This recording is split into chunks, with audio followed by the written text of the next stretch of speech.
welcome back. I hope you're all having such a lovely week. Oh, if you haven't got one yet, grab yourself a drink because today we are going to be going through my June reading wrap up. In June, I read a total of 6 books, which is definitely the smallest number of books I've read in a month so far this year. 5 of those books were romance. One of those 5 could technically be categorized as like a dark romance. There was some horror, thriller, quite gory elements in that dark romance book. And one of the books was literary fiction. So we basically had 5 romance, one of which could be a dark romance, and 1 lit fic book for the month of June. And although I only read 6 because it was quite a busy month just life-wise, the month of June, honestly there were some such good books in here. So honestly I'm so excited to tell you all about them. I didn't DNF any books this month, and as a percentage of my TBR for this month, I read 50% of my TBR. Okay, let's start right at the beginning. So I started off the month of June with an absolute winner, and that was A False Start by Elsie Silver. This is the final, I think it's the 4th and final book in the Gold Rush Ranch series by Elsie Silver. This final installment of Gold Rush Ranch follows Nadia and Griffin. Honestly, I was so excited for their story. You could kind of see it coming in the other books, and it did not disappoint. I loved this so much. There is just something about Elsie Silver's writing that it just does something for me. I have so much fun when I'm reading her books. The banter, the found family, it just all feels like so wholesome and so lovely, and I just never have a bad time reading her books. So this was definitely a 5-star read for me. This one especially, this is the first out of all of the 9 Elsie Silver books that I've read so far that just follows a slightly different formula to the other ones. There was a little bit more heartache in this one and a little bit more doubt in the direction of the storyline or how it was all going to end up than I've had in the other books, and it was so fantastic. So yeah, 5-star. I know I don't shut up about Elsie Silver, but if you haven't started her books and you want to give them a go, these are what started my love for small town romance, and now I literally cannot get enough. And you could call them cowboy romance as well, but this particular series, Gold Rush Ranch, is more, it's about horse racing. It's not really about cowboys, but especially if you love horses or if you've ever ridden before, this series is so fantastic. So A False Start, 5 stars. We started off the month very well. Next, I read my 3rd Emily Henry book, Book Lovers. This follows Nora and Charlie. Nora is a literary agent and Charlie is an editor, and they both live in New York City, and they are essentially like work adversary. So it's kind of like a work enemies to lovers type of trope for this book. And Nora's sister decides to whisk her off to a small town. You know I'm gonna love it already. A small town for a month, for them to have a month holiday together before Nora's sister gives birth to her next child, so they can have one fun summer together. And Nora's been having a lot of trouble with her dating life, and Nora's sister decides to try and set her up with some dreamy small town man that they find in this town. Think handsome lumberjacks, cute bartenders, that kind of a vibe. And even though this small town is very far from New York, who does she keep bumping into when she gets there? Charlie. I absolutely loved this. It was set in a small town, so how could I not? I also absolutely loved Nora and Charlie. They both are like grumpy, so I feel like so many romance these books are grumpy sunshine, and this being grumpy, I had no idea how much I would enjoy it. They're both kind of cynics. They're both very like logical and pragmatists, and it's Emily Henry, so of course it's so wonderfully done. Honestly, I thoroughly enjoyed this. The only thing that docked it a few points for me, so this wasn't a 5-star, was that in a couple of cases, because there was kind of this comedic element where it was slightly mocking small town romances, where she'd meet like a sexy lumberjack and it would be all about how she was gonna be whisked off his feet, because it talked about as if you're reading your favorite book. I don't know, sometimes that then made me feel like I'm reading, and to me a 5-star book, I don't even know I'm reading the entire book end to end, so I did kind of notice I was reading a few times. That kind of like snapped me out of the moment a little bit. I also just think there is always a slight undercurrent in Emily Henry's books, although not for funny story to be fair, but there's always something a little bit more like ominous or sad, or there's usually some kind of mental health struggle that relates to something we don't quite know about, which is always done really well. There's just something about it that I find frustrating. Like in this book, something was going on with Nora's sister for like the entire time, and we didn't know what it was. And partly that was good because it added like an extra dimension to the plot, but I don't know, something about it slightly frustrated me. It didn't feel like a solid plot point I could really sink my teeth into.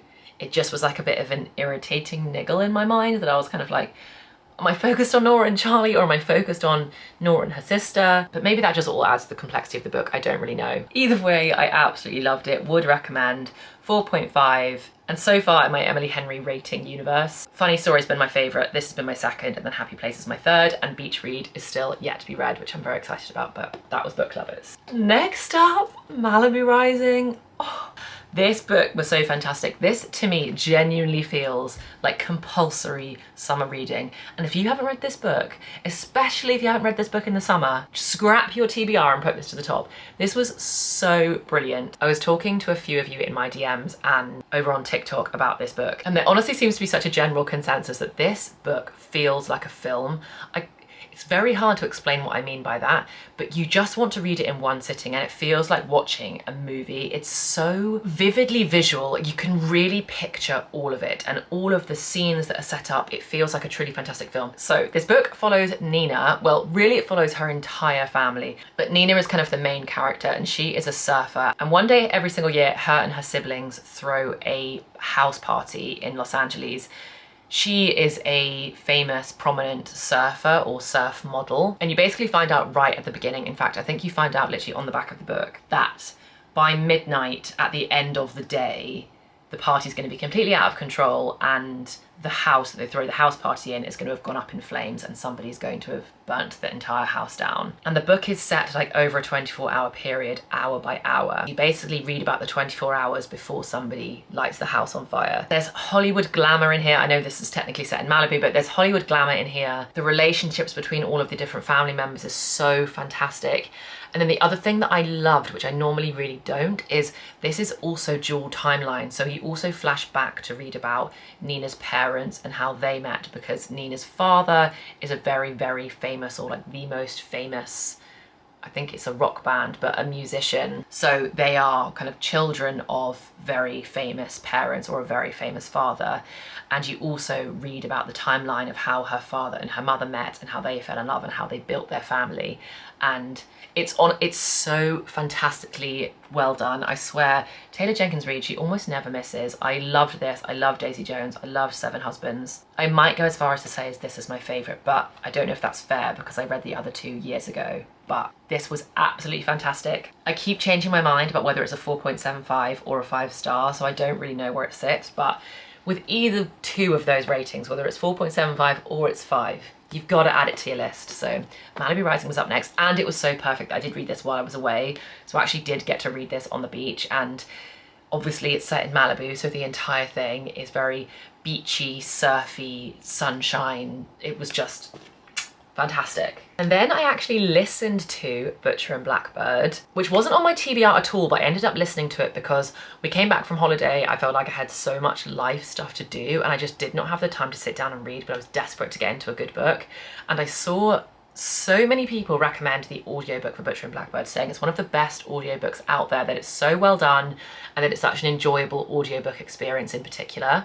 And because I'm not normally a fan of audiobooks, I thought that was an absolute perfect thing for me to listen to over the few days that I needed to be sorting my life out after I got back from holiday. Butcher and Blackbird is a dark romance, and it follows the story of two serial killers who kind of as a hobby, I suppose, that's such a weird thing to call a hobby, but it's not their main jobs. But in their spare time, they hunt down people that they think do worse things than them. So they're serial killers who hunt down other predators to society and rid society of those bad people. So the two main characters in Butcher and Blackbird are Sloane and Rowan, and basically each year they get together to play a game where they compete for who can kill the person, who can kill their target first. So it's kind of like a race to murdering the person they've selected each year for this game. And of course, because it's a romance, it's essentially the story of them falling in love as they play this game year after year. Unfortunately, something about this book was just not it for me. I think I'm learning that I'm a bit too much of,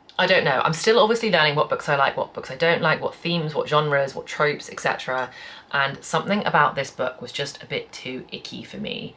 I think it's not a very sophisticated way to describe it, but I think it was just, icky is as good as I can come up with, I think. The murders were definitely quite gruesome, so read the trigger warnings. There are a lot of trigger warnings at the beginning of the book. So it was quite gory and quite gruesome, and I do think the premise of the book could have been really cool, and I do understand why some people love it so much, because I think it had the makings of a book that I would really enjoy. I just think it was missing a few like really key things for me that would have made it a fantastic book in my eyes, and I think one of those things was it was the perfect book for having some proper found family.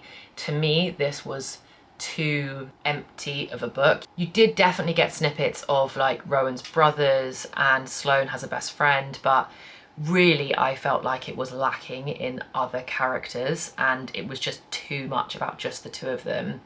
I also felt that there wasn't actually really much plot, or to me, if there isn't going to be much plot, like to be honest, like Elsie Silver's books don't have much plot to them at all, but I feel like there's a lot of richness in the communities because it's small towns. So you get all that richness from other people and from the scene setting. I think for me, reading about really like graphic, gruesome murders, it just doesn't do anything for me. It was just like, ugh, that's a bit gross. And then that was it. It didn't kind of suck me in the same way. I suppose like a small town conversation, a coffee shop, probably isn't that exciting to some people either. But for me, I love the vibes of it. So it's probably something genre based for me that I've just learned that's just not really for me. But I also just didn't care loads about their relationship. I think in a romance book, you want to get super sucked in, you want to really believe in their love story, etc. And I mean, by the end, I was like, yeah, totally, you two are meant for each other. But the spice was just a bit too much, and I do like, again, Elsie Silver's books, they're very spicy, like there's a lot of spice. Those cowboys are obsessed with one thing and one thing only. But in Butcher and Blackbird, I think if it was in a book, the spice scene, one of the spice scenes, the spice scene, I don't even know, must have gone on for 20 plus pages. I mean, it went on and on and on and on and on. And again, I just felt like there was quite a lot of romance missing from that, and there are certain things that I like in a romance that it just didn't hit for me. Like at one point Sloane was really injured and there was still then like a very spicy scene, and I just thought, surely if Rowan loved her, like why would they be, like she must have been in a lot of pain. Anyway, I don't know, it wasn't for me. I've given this book 2.5 stars. I don't know if that's a little bit too harsh because I can see why people enjoy it, and it's not that I genuinely think it's a bad book. I just think for me, I'm learning that maybe I'm a little bit soft, and there's just a level of wholesome that I was just missing from that book that I think it could have had in a number of different places.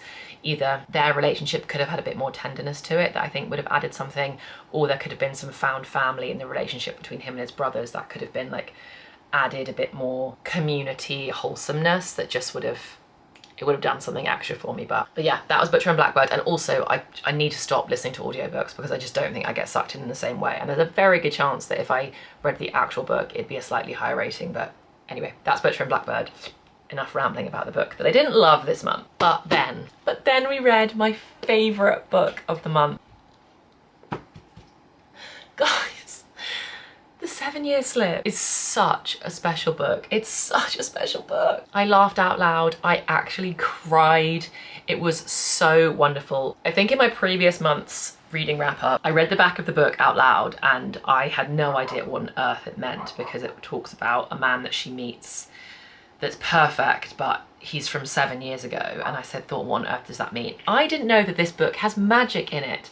It's very light. It's certainly not a fantasy book, so don't let that put you off if you're not a fantasy girl, but it was so wonderful. The story is about Clementine and Iwan, and they basically share a magical apartment. Clementine's aunt used to own an apartment which she always told her was magic when she was growing up, and she never believed her and never really knew what that meant. And then one day she comes home and she steps into the apartment and it's 7 years before, and Iwan is in the apartment living there, and it's basically all about the story where the apartment keeps moving her around. It's a time-traveling magical apartment, okay? And it is the most wholesome, beautiful, well-written, heart-aching. It's such a lovely, lovely, lovely book. I can't really describe it. If you've read Once Upon a Broken Heart, you know when you finish that book and you're like, that was just so lovely. It was beautifully written and it was a fairy tale and it was lovely. That is how I felt reading this book. It just felt magical, and I don't mean in the like there's a magical apartment in this book. I mean, the experience felt magical and I recommend it so highly. This was a 5-star read for me. I'm going to be thinking about this book for such a long time. I finished it a few weeks ago now and I cannot stop thinking about it and I love it. I love it. It was my first ever Ashley Poston book and I'm going to need to read more of hers because I thought it was absolutely spectacular. So if that isn't enough gushing about this book, add it to your TBR. Do it, do it, do it, do it. And then the final book that I read this month was my first ever Abby Jimenez. So I read Part of Your World. I actually only finished this a few days ago and I enjoyed it. I gave this book overall 3.75 and it's a good 3.75, like it could be a 4-star even. I think the reason why it doesn't hit the 4 range is because it took me quite a long time to really care about the characters. This is small town romance, so of course I had a little bit of a bias towards enjoying it, but this is about Alexis, who is a doctor. She is the daughter doctor of 2 very prominent doctors, and actually her entire family is made up of doctors, and out of all of her family she's considered like the least impressive type of doctor basically, because they're all surgeons, but she's an ER doctor and apparently, what do I know, that's not considered as successful or as prestigious as a surgeon. So she has a lot of family dynamics and a lot of family pressure to deal with. Daniel is from a very, very small town, the type of small town when in the tourist season everything completely packs up. There's one cafe open, there's no doctor surgery, there's nothing really there. Daniel is also the mayor of the town and he is very tightly knit into his community, and it's all about 2 people who have very full lives and are long distance, trying to navigate what a relationship might look like for them. I think their struggles felt really real. You know, 2 people trying to make it work when they both love their jobs but they live very far away, I think like is a very real portrayal of a relationship struggle. But I don't know, there was something about it. I think it was because for the first maybe half of the book, there was a little bit of telling and not showing where they'd say like, that was funny, that was romantic, which you guys know how I feel about that. Just show me something and I will interpret it if it's funny or romantic. And there were a few times where they were kind of explaining that he was funny and that he made her laugh. And I was like, yeah, I didn't find that very funny. Whereas other books, like I do laugh out loud quite a lot of books. Whereas this, I wasn't really laughing out loud, but they were telling me it was funny and I was like, oh no, that just kind of missed the mark a little bit for me. But I did enjoy the writing. It just didn't suck me in the way that some other romance books do. But by the end, I was like fully backing the couple and I was into it. But yeah, I think for a romance book, for it to be kind of 4 and above, I also have to kind of be like super into the guy or like really love them together and like really back their relationship. And this just felt like a slow burn, but not a slow burn for them, like a slow burn for me getting into them, if that makes any sense. So I enjoyed it. I'm definitely so excited to read the rest of her books. It was such a nice introduction to Abby Jimenez's writing, and so much so that it's meant that the next book that I'm about to start reading, today literally for me is the 1st of July, and the book that I'm gonna first start reading is Yours Truly, which is the next book after this one, which I believe is about Alexis's best friend. In fact, I know it is because I've read the back of it. So it's about Alexis's best friend and I'm going to start that one next. But yeah, a good 3.75. But yeah, that is all the books that I read in June. And honestly, it was such a successful reading month for me. Of course, I can't help it. There's something in me that feels a little bit sad that I didn't get to read more this month, because when I get through lots of books in a month, my cup feels so full. But I've had such a lovely month just in my normal personal life, and reading some fantastic books just tops off that so well. I'll give you a super speedy look at what I'm thinking for July. Here we go. So if you saw my bookshelf tour in my last bookish vlog, you know that I've now got an actual TBR shelf on my bookshelf, which is now just up there and it's empty, which is so fun. Oh no. So a quick look at the books for July. I'm hoping July will be quite a good reading month in terms of volume, because I am going away a little bit in July, but hopefully we've got some time to get through some good ones. So I'm starting off with Yours Truly, as I just mentioned. This is definitely going to be my next one. And then I will see in terms of order whether I dive straight into Just for the Summer, which is then the 3rd book in the Part of Your World kind of standalone trilogy, or whether I move on to something else and then come back to this. But I keep seeing so many amazing things about this book, so I'm so excited to get to this one. But yeah. First of all, on the TBR is finishing off Abby Jimenez with those 2 books. In July, I also know I just have to get to Carrie Soto Is Back. Again, this is slightly linked to Malibu Rising, which is why I read Malibu Rising first and then want to read this one. This one I know is all about tennis, and apparently it is very like tennis-y, which means it's pretty perfect to read while Wimbledon is on. which is literally round the corner from me, or not that far from me. So Carrie Soto is back. It's also on the TBR for this month. Whilst I'm on a bit of a kick with Emily Henry, Beach Read is also very high on the list. Again, so many of you have said, oh my gosh, read it, read it, read it, read it. So I'm very excited. We'll see how this compared to the other ones that I've read so far, but Beach Read is also on the list. Oh, I just had to grab another book from up there. And then the 4 books that I've got, as they're going to be on the TBR, but we'll see how I feel when it comes to it, is I have got A Good Girl's Guide to Murder. Again, I do really want to get to this one. I've heard such wonderful things. I'm starting to feel like this might be more of an autumn book. We'll see how we go, but it's going to stay in the TBR for now. Done and dusted, like I said. I think I said this in last week's video, can't really remember, but I'm not really confident I'm going to make it all the way to September without some kind of cowboy romance in my life. So this is also such a small book that I'm hoping I can get done and dusted in July, just to top up my cowboy romance cup while I have to wait for Wild Eyes, which comes out September 3rd. And then The Paradise Problem, I'm yet to read a Christina Lauren book, so I'm hoping this will be a good kickstart to my Christina Lauren journey. And if I can get to that in July, that would also be really cool.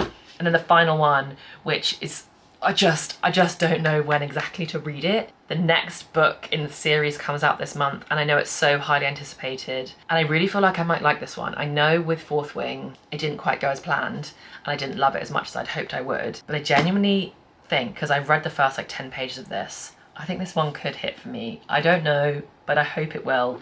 That is powerless. And I still can't decide whether to read it in July so then I can jump straight onto Reckless, or whether to wait until autumn and wait till September, October time when I'm in more of like a fantasy mood, you know? We'll see how we go. Anyway, if I read all of those, oh, that would be 1, 2, 3, 4, 5, 6, 7, 8.